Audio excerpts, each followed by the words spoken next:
नमस्कार दोस्तों, plant parent channel में आप सभी का स्वागत है। उम्मीद करती हूँ कि आप सब अच्छे से होंगे। मैं भी अच्छी हूँ दोस्तों। तो दोस्तों, आज मैं एक और प्लांट के बारे में डिस्कस करने वाली हूँ। आज मैं डायंथस या कार्नेशन या पिंक क्लोव, इस प्लांट के बहुत सारे नाम हैं। ये विंटर की बहुत ही खूबसूरत दिखने वाली बटरफ्लाई जैसी इनकी फ्लावर्स आती है। आप देख सकते हैं मेरे पास डायंथस या कार्नेशन के कुछ कलेक्शंस है दोस्तों, आप चेक कीजिए। ये पूरे विंटर आपको इसी तरह फ्लावरिंग देती रहती है। एक फ्लावर ख़त्म नहीं होते कि दूसरे फ्लावर्स आ जाते हैं और ये बहुत ही खूबसूरत लगती है। आप देख सकते हैं तितली भी इस प्लांट को पसंद करती है और इसके फ्लावर का मज़ा लेती है तितलियाँ भी।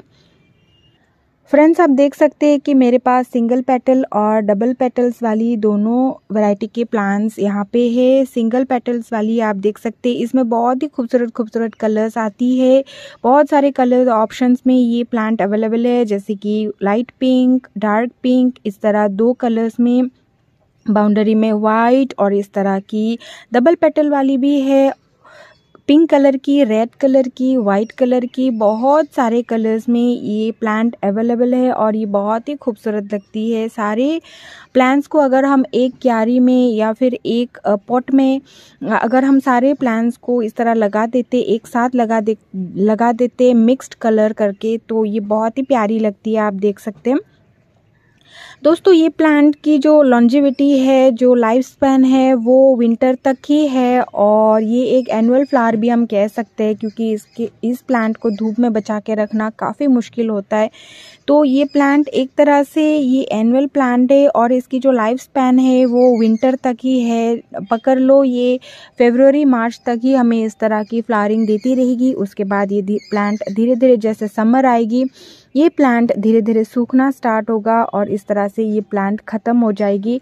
अगर आप ज़्यादा सर्दी वाले एरिया में रहते, विंटर वाली जो एरिया में आप बिलोंग करते हैं वहाँ से, तो ये प्लांट सरवाइव कर जाएंगी। बट अगर आप समर वाली, जैसे कि असम में हमारे यहाँ जब समर होती है तो टेम्परेचर बहुत ज़्यादा उठ जाती है, 41 42 तक भी कभी कभी उठ जाती है। तो ऐसे टेम्परेचर में इस प्लांट को सरवाइव करके रखना मुश्किल होता है।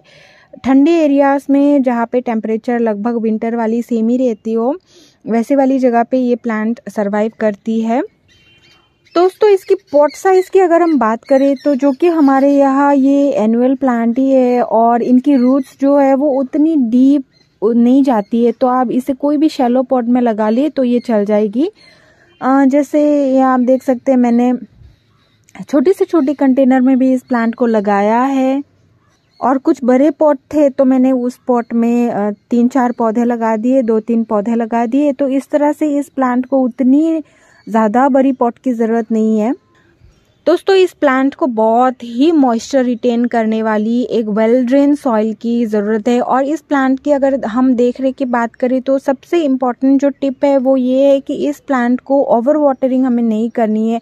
ओवर वाटरिंग से रूट रॉटिंग हो जाती है और इसके जो रूट्स है उसमें ज़्यादा पानी की वजह से फंगस लग जाती है। तो हमें ख्याल रखना है कि इस प्लांट की जो मिट्टी तैयार करे वो एक हिस्सा खाद का, एक हिस्सा सैंड का, रिवर सैंड का, और एक हिस्सा वर्मी कंपोस्ट या कोई सा भी कंपोस्ट मिला के आप लगा सकते हैं। अगर आपके पास रिवर सैंड नहीं है तो आप वर्मी कंपोस्ट और मिट्टी से भी लगा सकते हैं, और अगर आपके पास कंपोस्ट नहीं है तो आप रिवर सैंड और खाद से ही इस प्लांट को बना सकते हैं। और बीच बीच में आप लिक्विड फर्टिलाइज़र का इस्तेमाल कर सकते हैं।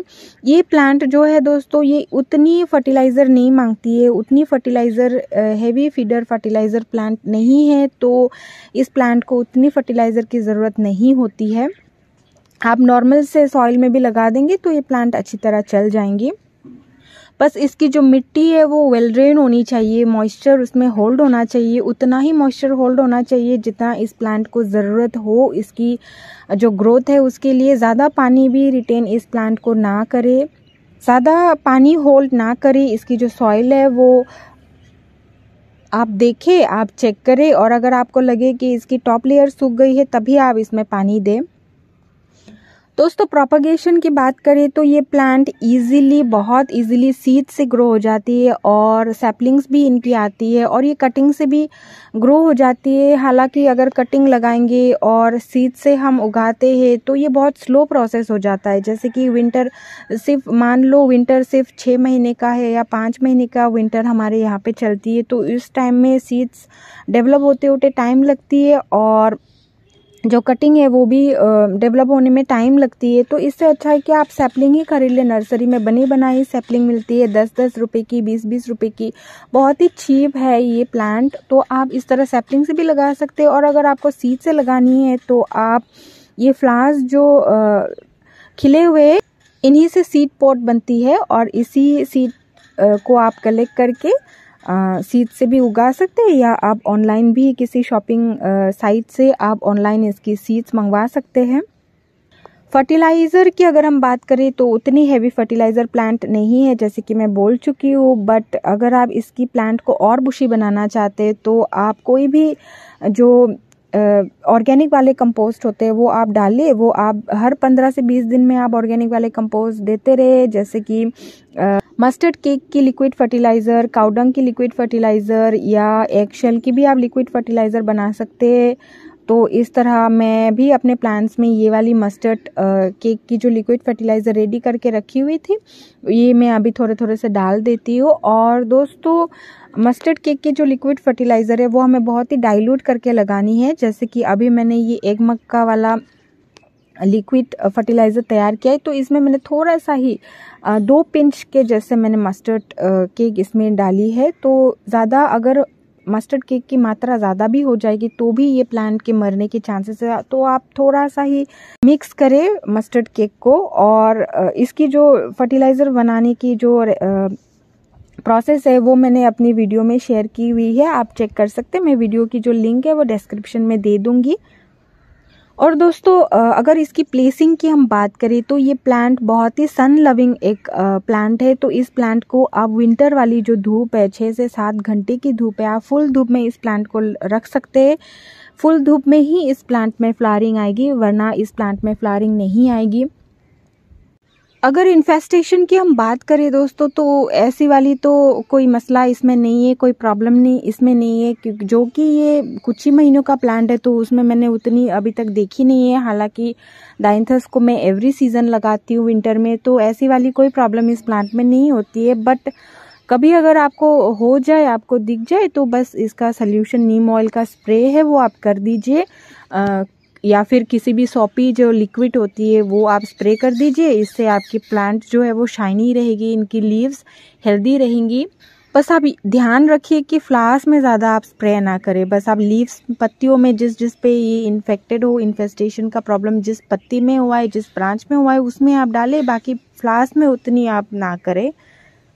दोस्तों लास्ट में इसका जो प्लांट को बुशी बनाने का जो प्रोसेस है वो जैसे कि हर विंटर फ्लावरिंग प्लांट्स की होती है या फिर जो नॉर्मल फ्लावरिंग प्लांट्स है उनकी होती है परमानेंट वाली, वैसे ही इनका भी है। तो आप इसकी डेड हेडिंग करते रहिए। ये जो स्पेंट फ्लावर्स हो चुके हैं, जो फ्लावर्स जो सूख चुके हैं, वैसे वाले फ्लावर्स को अगर आपको सीड कलेक्ट नहीं करनी है तो आप निकालते रहे।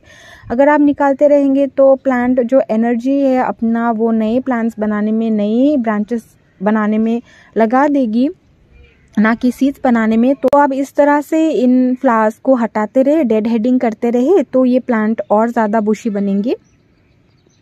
दोस्तों इस प्लांट की जो फ्लावरिंग का टाइम है वो मार्च तक इनमें इस तरह की फ्लावरिंग खिलती रहेगी। जैसे हमारी एरिया में ये फरवरी मार्च तक होती रहेगी। तो आप भरपूर फरवरी मार्च तक इस प्लांट की जो फ्लावरिंग है उसका जो खूबसूरती है उसको आप फील करते रहिए। और इस प्लांट को अगर आप नहीं लाए तो अभी आप सैपलिंग मिलती है शॉप में, तो आप लेके आ सकते हैं और इस प्लांट को लगाए, अपने गार्डन में ऐड करें। काफ़ी वाइब्रेंट और बहुत ही ब्यूटीफुल कलर, ब्यूटीफुल लुक देती है। आप देख सकते हैं इनके पेटल्स कितनी बटरफ्लाई जैसी लगती है, बहुत प्यारी ये फ्लावर्स है।